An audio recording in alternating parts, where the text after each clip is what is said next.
Mohamed est de retour sur le site pour explorer l'intérieur de la pyramide de Saouré. J'ai vraiment envie d'en savoir plus sur sa chambre funéraire. Les archéologues du 19e et du 20e siècle ont déjà exploré beaucoup de chambres funéraires de pyramides égyptiennes. Mais Mohamed pense qu'ils en ont oublié une, celle de Saouré. La première fois que des archéologues ont exploré cette pyramide, il y a plus de 100 ans, la partie centrale était déjà effondrée. Elle était remplie de gravats. Ils n'ont pu identifier qu'une salle, qu'ils ont pris pour la chambre funéraire. Mais ils n'ont ni retrouvé le sarcophage de Saouré, ni sa momie. Mohamed a découvert qu'il y avait une autre salle cachée juste derrière, sous les décombres de la pyramide écroulée. La salle fait près de 8 mètres. Elle est assez grande pour avoir servi de chambre funéraire.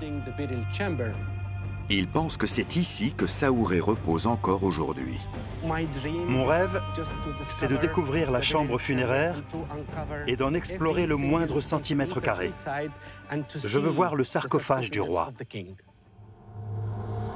Mohamed pense que sous la pyramide de Saouré se trouve un couloir qui mène à une succession de salles.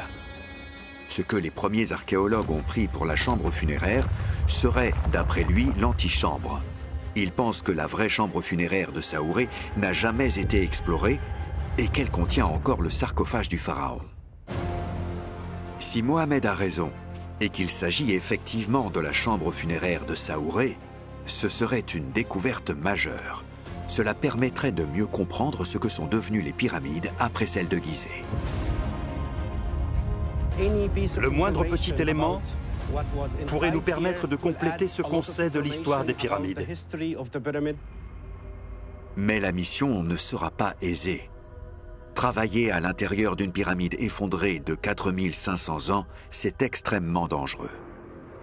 Vous voyez, ça, c'est l'état du plafond en ce moment.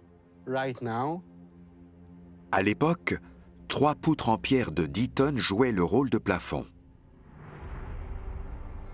Notre pire cauchemar, ce serait que cette grosse pierre tombe.